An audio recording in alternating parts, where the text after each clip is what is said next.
Hello. Well, more stuff about the coronavirus. I've been listening a bit more to the news today, and it's just infuriating. You sort of know, like, why don't they just accept that they can't stop it?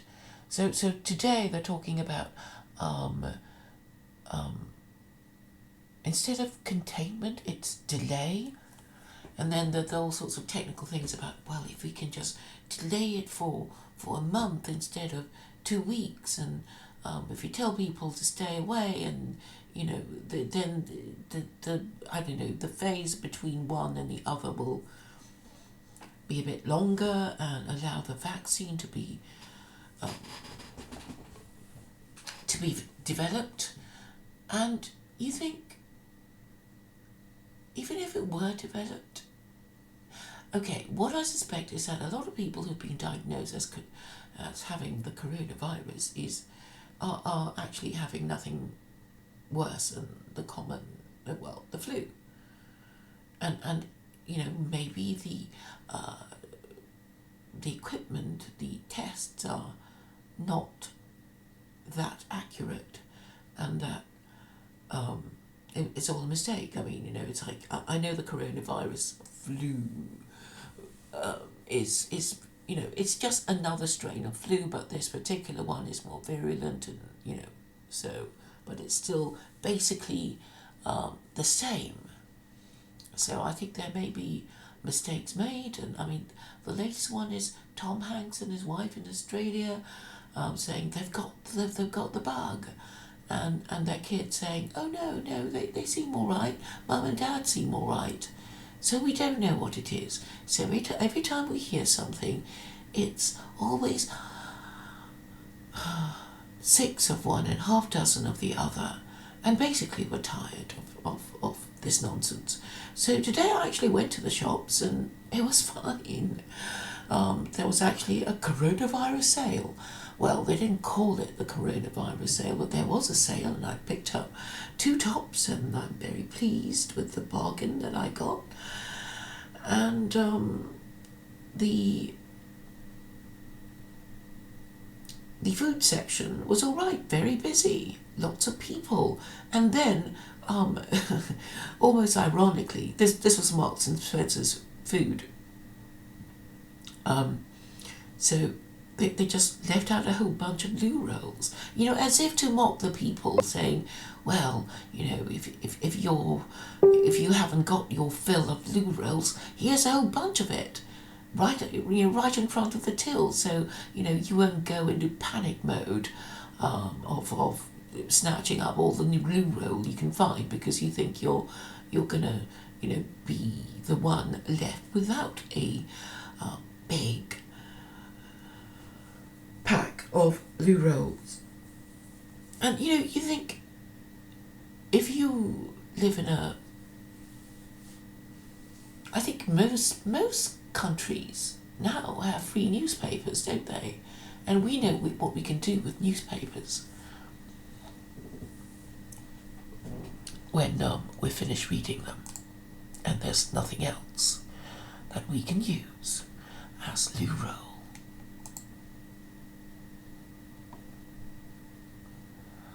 So I just wish, these days I think I should write a job description for the job that I want to do, and I think I will. I'll keep talking about it until it gels in my mind exactly how to phrase exactly what I want. The job I want is just to manage this crazy shit about the coronavirus, with everybody saying the different things that don't make sense, and will just send everyone into another tailspin of doubt. If assuming that they haven't stopped listening already. I mean, I'm only just listening to it because, well, I thought I might as well listen. But for the past few days, it's just like, whatever you listen will be immediately contradicted the next day, or if not the next hour.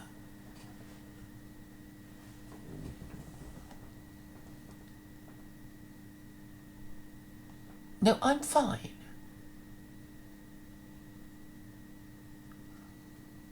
I'm fine, Korean man, and I'm not in a panic, and I'm actually making a point of not panic buying. So I haven't panic bought anything. I've just bought, well, just a few, extra nice fruit, extra nice apples, extra nice, was it satsumas or clementines or mandarins? Anyway, they were jolly nice. They had leaves on it.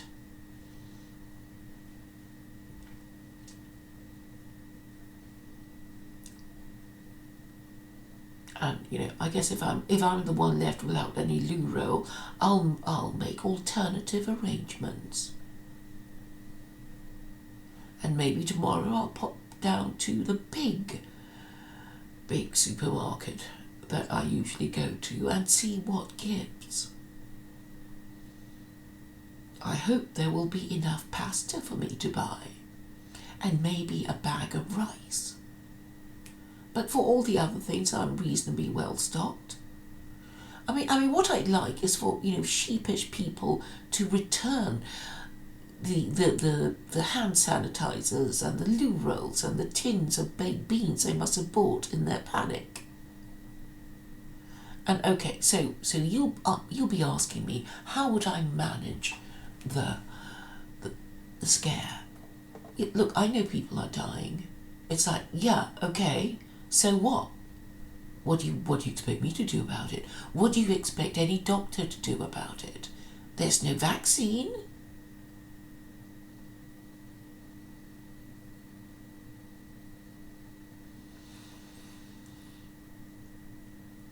And if you want to develop a vaccine, then let everybody get it. So I don't know. I think you're more likely to develop a vaccine when so many people have got it, right? If you just if only a few people have it, it's harder to develop the vaccine, right? So actually, you want everybody to get it, and then they'll develop an immunity, and maybe and then the second wave, and then you kind of, well, I don't know, it'd be a mutation, I suppose, and then a third one, and then we'll just be nicely thinned in the ranks, and the environmentalists will be happy. So how would I deal with it? I would just ask China to say, look, can you just apologize for your overreaction?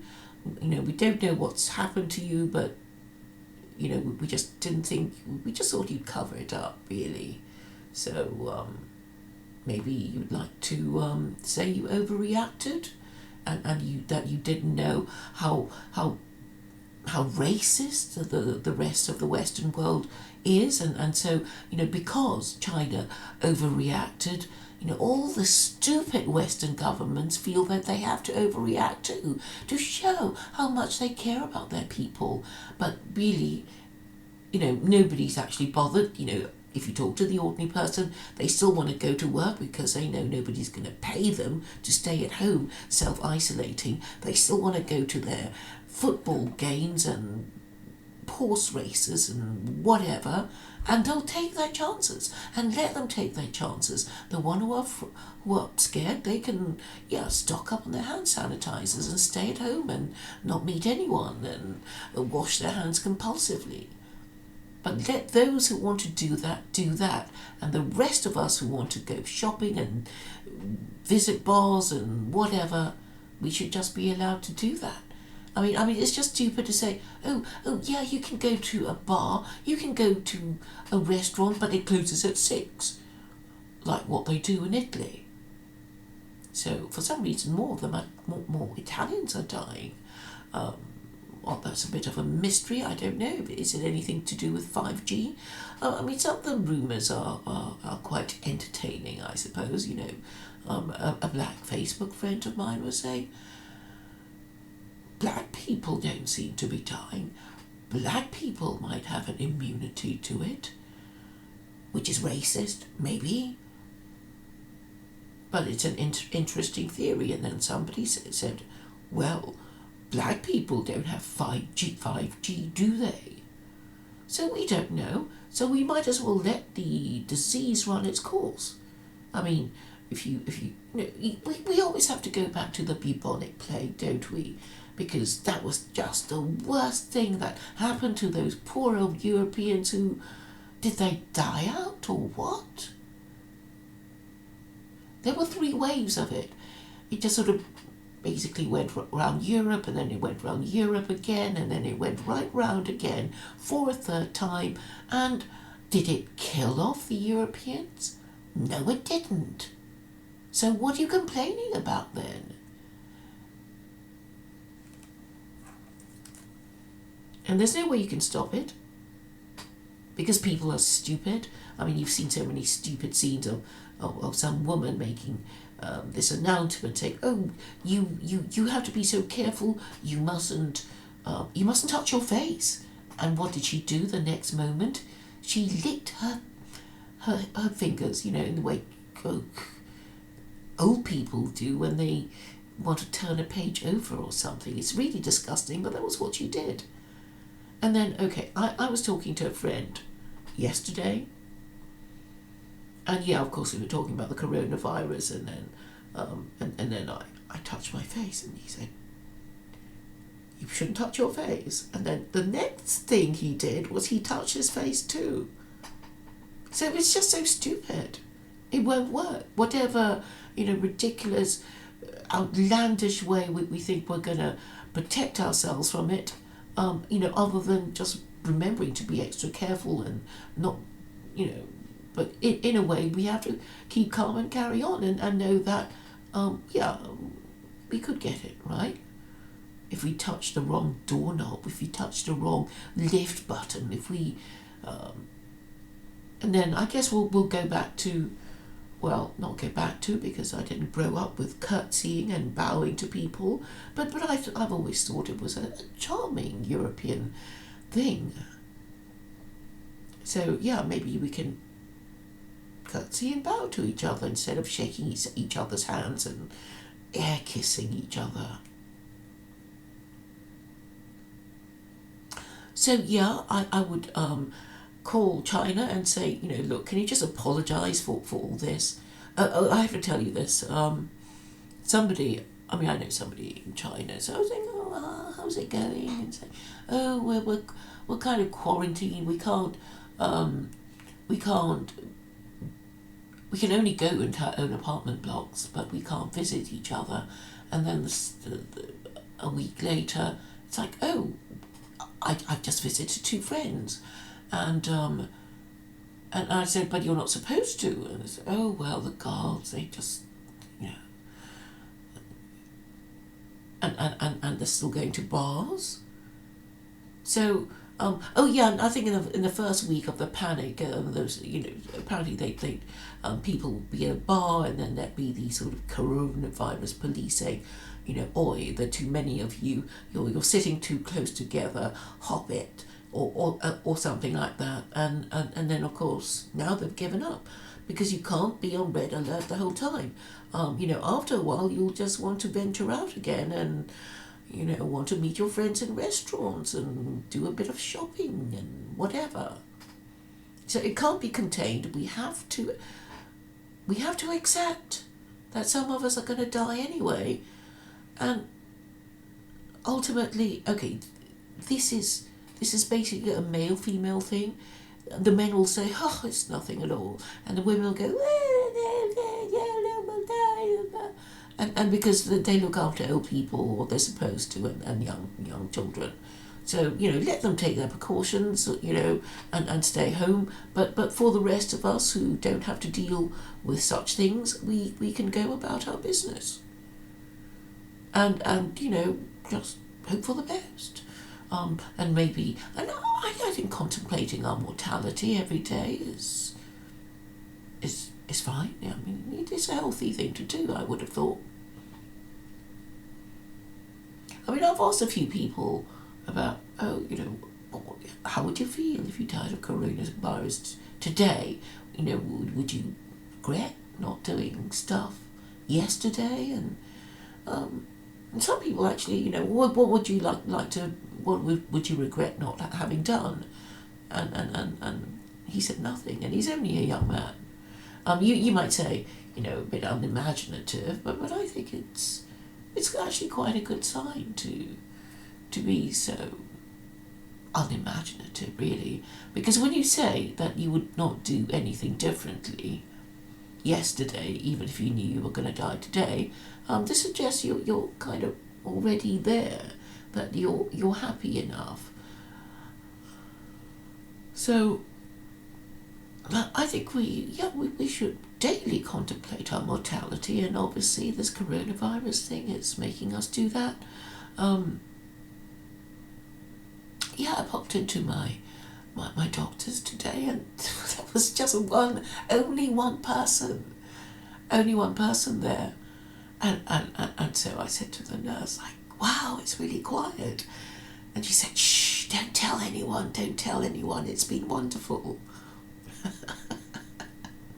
So I think that there's some sort of coronavirus benefits that people are going to get, like okay, those two lovely tops that I got from Marks and Spencer's. So I think maybe it'll give us all a sense of national solidarity. Who knows?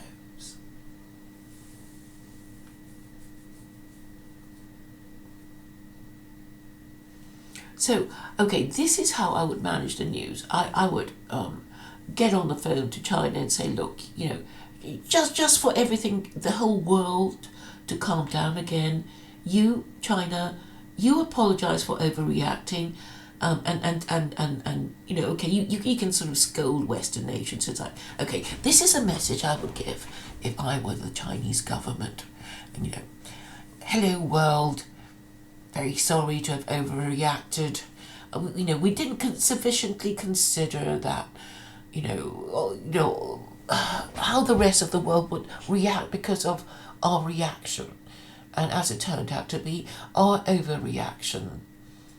Because we forgot, how totally racist the Western countries are, in that because we overreacted.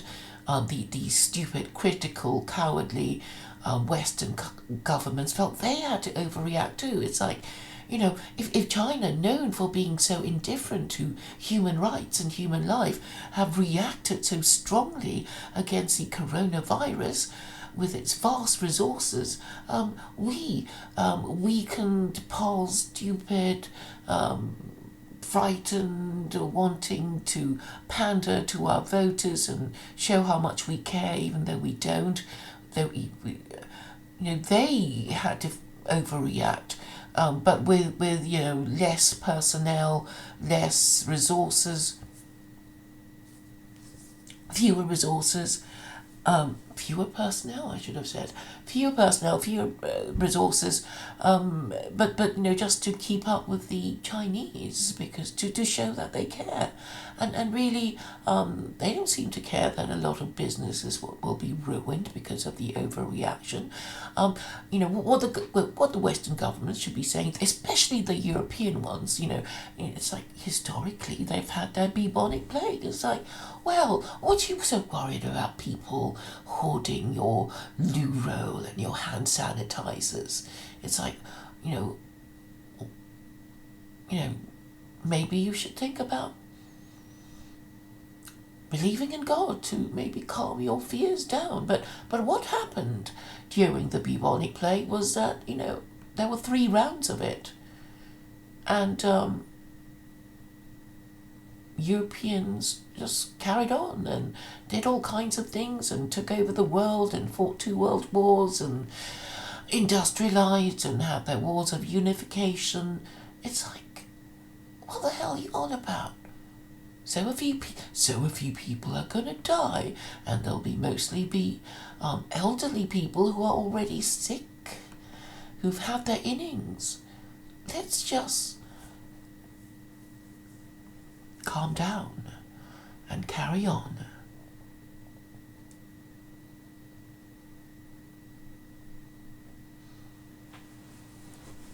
Yeah, and that's what I'd say. And then everybody would calm down, wouldn't they? Well, I'd quite like to do some. Oh, before I go, um, I think I haven't done this yet. Okay, I did it and then I undid it and then I'm going to do it again. And all of you on Facebook who agree with me, that this is all an overreaction, why don't you use my Facebook profile pic just to show that you're laughing at the devil and laughing at death, right?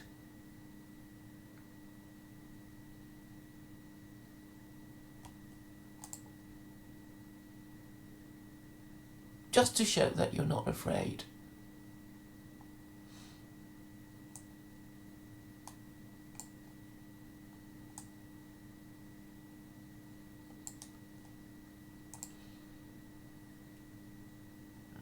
It'll make the point because of the masks being worn by this lady.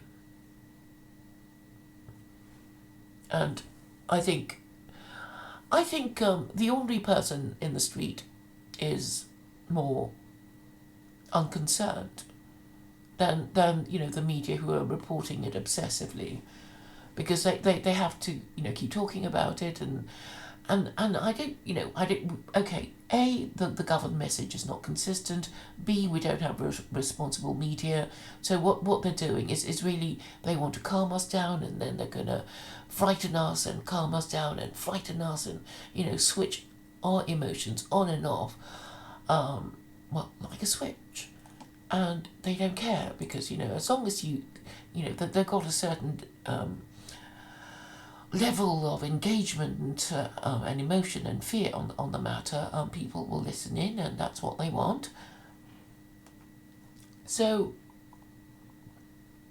I think the only way that we, ordinary people, those of us who are not afraid of death, because we know we're all going to die anyway, we should just be showing the government that we think they're overreacting, and it's bad for business, okay? One of the things religious people like to think this means a Messiah is coming and all kinds of crap like that. I don't think the Messiah will ever come, but people want to think he's coming, and they tend to want to think he's coming when things are very bad. But I think God has a way of tricking us, and I think he does play practical jokes. He's basically gonna, make us think we're all about to die, and then say, haha, only kidding. Now you've got to clear up the mess that you made when you were panicking. Or he'll make you think everything is fine, and then drop a bomb on us. Who knows? But the point is,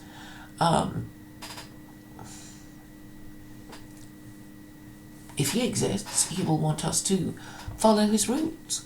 And if we think that we've done something that deserves his punishment, then we should just correct ourselves, right? So, I mean, it's just pointless, for the religious people to just think, oh, the Messiah's coming, so it means I don't have to tidy up my room, or spring clean the house, or whatever.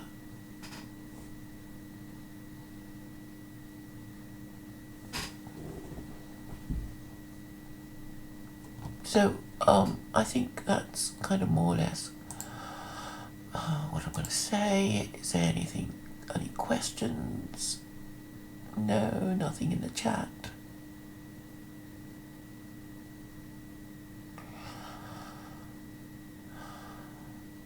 No, I don't have a mask. And somebody said that if you're a bit fat, the mask will make it harder for you to breathe. So fat people will probably not be wearing their masks because they already have difficulty breathing anyway. Elliot says, who is Mark? Who is Spencer? Haven't you heard of Mark and Spencer? Don't you have any Mark and Spencer shops in America?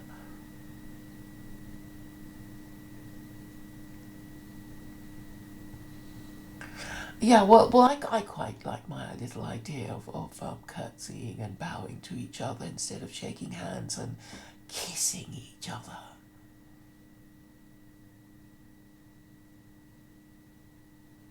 Okay, that's all I have to say on the subject. I may have a few more things to say on free speech, and YouTube rules, but that's all for the moment. Thank you all for coming by and listening to me.